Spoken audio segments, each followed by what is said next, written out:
शांति 26 अक्टूबर 2023। बाबा के महावाक्य।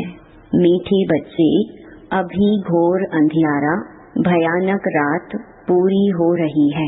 तुम्हें दिन में चलना है। यह ब्रह्मा के बेहद दिन और रात की ही कहानी है। प्रश्न: सेकंड में जीवन मुक्ति प्राप्त करने व हीरे तुल्य जीवन बनाने का आधार क्या है?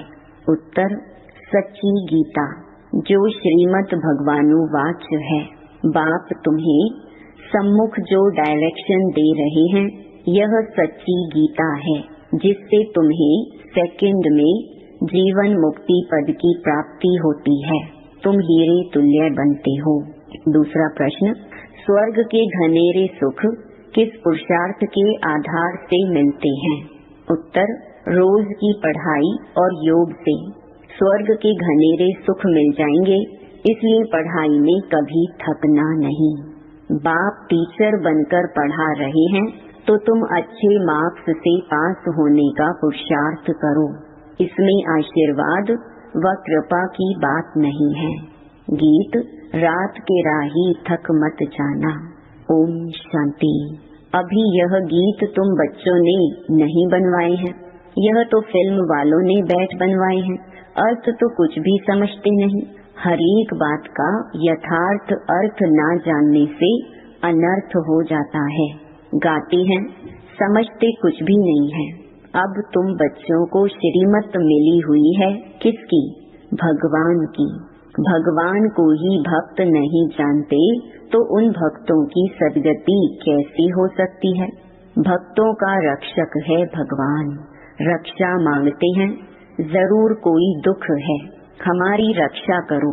बहुत गाते हैं, परंतु भगवान कौन है, किससे रक्षा करते हैं, जरा भी नहीं जानते। भक्त अथवा बच्चे अपने बाप को ना जानने कारण कितने दुखी हो पड़े हैं।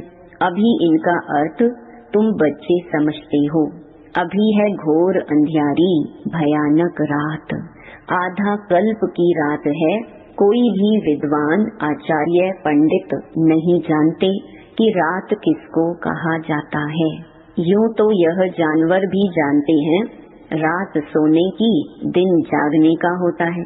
चिड़ियाएं भी रात को सो जाती हैं, सुबह होते ही उड़ने लगती हैं। वह दिन रात तो कॉमन है। यह ब्रह्मा की बेहद की रात और बेहद का दिन है। बेहद का दिन सतयुग त्रेता और रात द्वापर कलयुग। आधा आधा चाहिए ना। दिन की आयु भी 2500 वर्ष है। इस दिन रात का तो किसको पता नहीं है। अभी तुम बच्चे जानते हो कि रात पूरी होती है, अर्थात 84 जन्म पूरे होते हैं, अथवा ड्रामा का चक्कर पूरा होता है, फिर दिन शुरू होता है। रात को दिन और दिन को रात बनाने वाला कौन है, यह भी कोई नहीं जानते। भगवान को ही नहीं जानते, तो यह सब बातें कैसे जान सकते? मनुष्य पूजा करते हैं, परंतु समझते नहीं कि यह कौन है जिसकी हम पूजा करते हैं। बाप बैठ समझाते हैं। पहली मुख्य बात है गीता को खंडन करने की। कहते हैं श्रीमद् भगवत गीता। गीता का पति है भगवान, ना कि कोई मनुष्य। ब्रह्मा, विष्णु, शंकर को देवता कहा जाता है और सतयुग के मनुष्यों को देवताई गुणों वाला कहा जाता है। दैवी धर्म वाले श्रेष्ठाचार्यों को देवताई गुणों वाले कहते हैं। भारत के मनुष्य श्रेष्ठाचारी थे, वही फिर आसुरी गुण वाले बन पड़े हैं।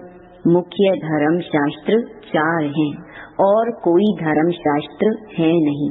अगर हैं तो भी बहुत छोटे छोटे मठ स्थापन किए हैं, जैसे सन्यासियों का मठ, बौद्धियों का मठ। बुद्ध ने बौद्धि धर्म स्थापन किया, वह कहेंगे हमारा फलाना धर्म शास्त्र है। अब भारतवासियों का धर्म शास्त्र है एक। सतयुगी देवी देवता धर्म का शास्त्र है एक। उनको श्रीमद् भगवत गीता कहा जाता है। गीता माता उनका रचयिता है परम पिता परमात्मा। श्री कृष्ण की आत्मा जब 84 जन्म पूरे करती है, तब फिर गीता के भगवान ज्ञान सागर परम पिता परमात्मा से सहज राजयोग और ज्ञान सीख ऊंच पद पाती है। ऐसे ऊंच ते ऊंच धर्म शास्त्र को खंडन कर दिया है, जिस कारण ही भारत कौड़ी तुल्य बना है। यह भी ड्रामा में एकच भूल है जो गीता को खंडन कर दिया है। बाप अब जो सच्ची गीता सुना रहे हैं वह निकलनी चाहिए। सच्ची गीता गवर्नमेंट को छपाना चाहिए। यह है श्रीमत भगवानुवाच। बच्चों प्रति बाप डायरेक्शन देते हैं, अच्छी रीति लिखना चाहिए शॉर्ट में। तुम जानते हो सच्ची गीता से सेकंड में जीवन मुक्ति मिल जाती है। बाप का बन बाप से वर्षा लेना है। बीज झाड़ और ड्रामा के चक्र को समझाना है। गाते भी हैं सतयुग आदि सत है भी सत, होसी भी सत। झाड़ को जानना भी सहज है। इनका बीज ऊपर में है। यह वैरायटी धर्मों का झाड़ है। इसमें सब आ गए। बाकी छोटी छोटी टालियां तो अथाह हैं। मठ पंथ बहुत हैं। भारत का आदि सनातन देवी देवता धर्म है। वह किसने स्थापन किया? भगवान ने, कोई मनुष्य ने नहीं किया।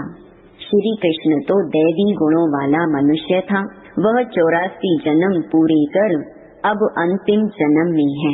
सूर्यवंशी, चंद्रवंशी, वैश्यवंशी बनते बनते कलाएं कम होती जाती हैं। सूर्यवंशी राजधानी जो सतयुग में श्रेष्ठाचारी थी, सो कलयुग में अब भ्रष्टाचारी है। अब फिर श्रेष्ठाचारी बन रही है। तुम्हारी बुद्धि में है कि ऊंच ते ऊंच पार्ट किसका होगा, अभी तुम जान गए हो। मुख्य है ही शिवाय नमः, जो उसकी महिमा है वह ब्रह्मा विष्णु शंकर के लिए नहीं गा सकेंगे। प्रेसिडेंट की महिमा प्राइम मिनिस्टर को अथवा और कोई को देंगे क्या? नहीं, अलग अलग टाइटल है ना, सब एक तो नहीं हो सकते। तुम बच्चों को अभी बुद्धि मिली है। तुम जानते हो क्राइस्ट को भी अपना क्रिश्चियन धर्म स्थापन करने का पार्ट मिला हुआ है। आत्मा है तो बिंदी, उस आत्मा में पार्ट भरा हुआ है। क्रिश्चियन धर्म की स्थापना कर फिर पुनर्जन्म लेते, पालना करते, सतो रजो तमो में आना है। पिछाड़ी में सारा झाड़ जर्जरीभूत होना ही है। हरेक को कितना कितना समय पाठ मिला हुआ है। बुद्ध को कितना समय पालना करनी है, यह तुम जानते हो। भिन्न भिन्न नाम रूप में जन्म लेते रहते हैं। अभी बाबा तुम्हारी कितनी विशाल बुद्धि बनाते हैं, परंतु कोई तो शिव बाबा को याद भी नहीं कर सकते। बेहद का बाप बेहद स्वर्ग का वर्षा देते हैं। यह भी तुम समझा नहीं सकते। बाबा ने बहुत बार समझाया है। आत्मा में अविनाशी पार्ट लुंधा हुआ है। एक शरीर छोड़ फिर दूसरा लेना है। कितनी गुहिया बातें हैं समझने की। जो स्कूल में रोज पढ़ते होंगे वही समझेंगे। कोई तो चलते चलते थक जाते हैं। गाते भी हैं, तुम मात पिता हम बालक तेरे। बाप कहते हैं, हम तुमको स्वर्ग के सुख घनेरे देने का पुरुषार्थ करा रहे हैं। तुम थक नहीं जाना। इतनी ऊंच ते ऊंच पढ़ाई पढ़ना तुम छोड़ देते हो। कोई तो पढ़ाई छोड़ फिर विकार में भी चले जाते हैं। जैसे का तैसा बन जाते हैं। चलते चलते गिर पड़ेंगे तो और क्या होगा।